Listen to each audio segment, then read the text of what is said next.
Tres maneras distintas existen para nombrar a los ciclones tropicales según el lugar donde se formen.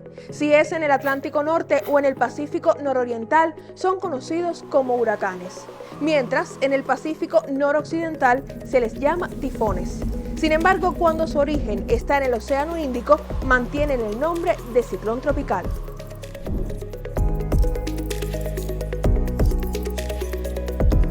Pero más allá de esas diferencias, las miradas de los expertos coinciden en un punto: la necesidad de minimizar el riesgo de desastres. Para eso contamos con diversas ciencias, desde la meteorología hasta la comunicación.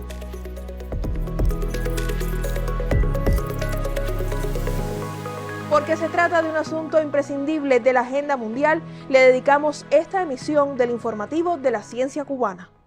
Hoy conoceremos las previsiones sobre el comportamiento de los ciclones tropicales en los próximos años. Analizaremos también la importancia de los estudios de peligro, vulnerabilidad y riesgo. Y desde la Facultad de Comunicación de la Universidad de La Habana indagaremos cómo informar de manera oportuna y efectiva en esos contextos. Temas esenciales en el escenario de un clima cambiante a nivel global. Mucho ha avanzado el pronóstico de ciclones y las vías para comunicarlo desde el 12 de septiembre de 1875. En esa fecha, por primera vez en el mundo, apareció un aviso de huracán en la prensa para alertar del peligro que podía suponer. Ocurrió en Cuba y el texto lo redactó el jesuita Benito Viñes al frente del Observatorio Meteorológico del Real Colegio de Belén en La Habana. Por sus investigaciones sobre ciclones tropicales, alcanzó reconocimiento internacional. Más de un siglo después, el desarrollo tecnológico permite una mayor precisión en el trabajo de los especialistas del Instituto de Meteorología, tanto en Casablanca como en el resto del país. En la actualidad existen 68 estaciones meteorológicas en el archipiélago, con registros de entre 40 y 100 años. Ahora se suman otras automáticas que favorecen la transmisión de datos en tiempo real y de manera continua, como un apoyo importante para los sistemas de vigilancia y alerta temprana. Por lo tanto, pasamos de un régimen de observaciones trihorarias a un régimen en el que cada 10 minutos se tienen observaciones confiables, incluso se mantienen de manera continua, lo que hacemos promedio en determinados periodos, por ejemplo en 10 minutos, y esa información tiene un alto valor para la toma de decisiones ante situaciones meteorológicas complejas e incluso ante las situaciones normales, pero que requieren un seguimiento del estado y la evolución del tiempo en una región determinada del país. Al trabajo de las estaciones meteorológicas se suma el de la red de radares. Desde uno de ellos, ubicado en el Pico San Juan, provincia de Cienfuegos, se desarrolla un proyecto que ayuda a comprender la evolución de los ciclones tropicales en Cuba. Siempre que subimos a este lugar, el radar de Pico San Juan, un lugar privilegiado de la geografía cienfueguera, siempre es muy emocionante, a una altitud de 1140 metros sobre el nivel del mar. Y desde el punto de vista profesional, por supuesto, también es una de las herramientas fundamentales para el desarrollo o para la vigilancia y para el monitoreo de los ciclones. Y no solo de los ciclones, de los huracanes, también de las tormentas locales y las tormentas de verano, de las líneas prefrontales asociadas con frente frío, y eso es una gran ayuda para el meteorólogo operativo del grupo de pronóstico, del cual formo parte desde hace 22 años. Pues todo meteorólogo siempre le gusta saber de ciclones, y entonces, pues conmigo no fue la excepción.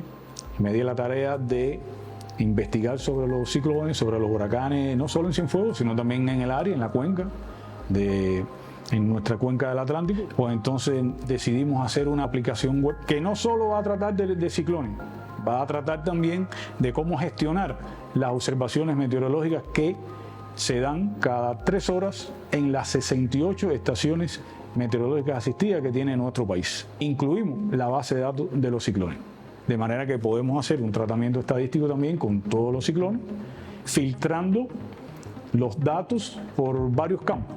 Por ejemplo, yo hago un clic en ciclones, me aparece una tabla donde se visualizan todos los ciclones tropicales desde el año 1851 hasta la fecha. Entonces lo puedo filtrar, digamos, por número, por nombre, lo puedo filtrar por año, por mes, por día, por el área de origen, lo puedo filtrar también por las categorías diferentes de los huracanes, según la escala Saffir-Simpson, y además puedo obtener un mapa de las trayectorias. Ya nosotros pusimos públicamente en un servidor virtual del instituto la aplicación, de manera que ya todos los meteorólogos interesados que saben que ya existe, la pueden consultar, y de hecho la han consultado, han generado mapas tanto de las observaciones, de la parte de las observaciones, como de la parte esta de la base de datos de ciclones. Nos han dado sugerencias porque es una base que está en constante desarrollo. Tenemos la idea de incorporar los datos de las observaciones de los radares en Cuba, de los 7 radares, incluyendo por supuesto aquí, donde estamos, nuestro radar de Cienfuegos. Con estudios como estos y otros que se desarrollan a partir de nuevas tecnologías y en diferentes puntos del planeta, los especialistas a nivel mundial pueden estimar el comportamiento de los ciclones tropicales en los próximos años. Según confirma el panel intergubernamental de expertos sobre cambio climático, el calentamiento global hace que esos sistemas meteorológicos provoquen más lluvias y vientos fuertes. Esto se traduce en fenómenos de mayor severidad. El consenso científico también señala que proporcionalmente es de esperar un incremento de la cantidad que alcance las categorías 3, 4 y 5 de la escala Saffir-Simpson. Un dato interesante es que el mismo grupo internacional mantiene el debate sobre un tema del que mucho se habla, la frecuencia de los ciclones. ¿Será mayor en el futuro? Hasta el momento los investigadores estiman que este parámetro disminuirá o permanecerá igual. Es decir, puede que se formen menos huracanes o igual cantidad, pero sí deben alcanzar categorías superiores. ¿Y por qué son distintos los efectos de esos y otros fenómenos según el lugar que afecten? La respuesta está en 3 conceptos de los que es probable que haya escuchado hablar: peligro, vulnerabilidad y riesgo. El peligro es lo que puede ocasionar daños. En el caso de los fenómenos naturales hablaríamos, por ejemplo, de lluvias intensas, inundaciones, tornados, desprendimientos de tierra. Mientras la vulnerabilidad hace referencia a la predisposición de un grupo social, infraestructura, zona geográfica o ecosistema a sufrir daños ante determinado tipo de evento.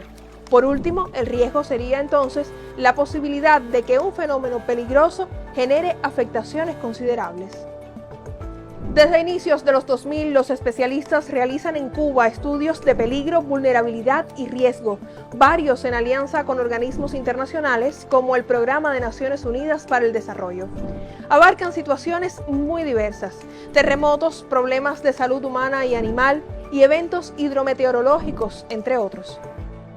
Estos estudios se hacen con todo el rigor científico y lo llevan a cabo equipos multidisciplinarios y multisectoriales. Se dividen en peligros de origen natural, de origen tecnológico y de origen sanitario. Los resultados de los estudios son una herramienta imprescindible para la reducción de los desastres. ¿Cómo lograr entonces que el conocimiento científico pase con mayor fuerza de los escenarios de intercambio académico o los artículos a los espacios de toma de decisiones? Hay que tener en cuenta que estamos en presencia del cambio climático y la influencia del cambio climático provoca que, por ejemplo, los eventos hidrometeorológicos extremos estén ocurriendo con mayor intensidad. Por tanto, los estudios de peligro, vulnerabilidad y riesgo necesitan ganar mayor protagonismo en todos los escenarios. Y en este camino, lograr que informaciones de calidad lleguen de manera oportuna a las personas es un tema clave para manejar el riesgo de desastre a partir de la responsabilidad social y la ética. Así lo confirman las investigaciones que durante décadas ha realizado la doctora en ciencias Ana Teresa Badía, periodista y profesora titular de la Facultad de Comunicación de la Universidad de La Habana. La comunicación contribuye primero a detectar los riesgos, después incluso disminuir los efectos de determinadas crisis y contribuye también a articular a los diferentes actores en una unidad que es muy importante a la hora de hacer cualquier comunicación de riesgos o de crisis. ¿Y qué rasgos distinguen a cada uno de estos conceptos? En el primer caso, encontramos un enfoque preventivo que incluye desde spots y programas en los medios tradicionales hasta iniciativas para socializar el conocimiento científico. Que es un tema que involucra a las diferentes organizaciones encargadas de gestionar los riesgos en los diferentes países y de manera particular estamos hablando de organismos como la Defensa Civil, los diferentes ministerios, el Instituto de Meteorología, en fin, hay muchísimos organismos que intervienen en todo esto, además de la población en general. En la comunicación de riesgo, el objetivo de las narrativas periodísticas y comunicacionales es contribuir a que las personas adquieran una mayor conciencia sobre los temas que se abordan. También es muy importante incluso el diseño desde las diferentes organizaciones, desde los medios de comunicación, de acciones a través de manuales, de estrategias, de planes y todo esto además con un enfoque de acciones educomunicativas que son imprescindibles a la hora de enfocar estos temas. Un ejemplo es la serie Protege a tu familia D, compuesta por folletos educativos y otros recursos disponibles en el sitio web de la Red Cubana de la Ciencia. Esta iniciativa promueve la cultura de prevención a partir de explicaciones y consejos en clave didáctica.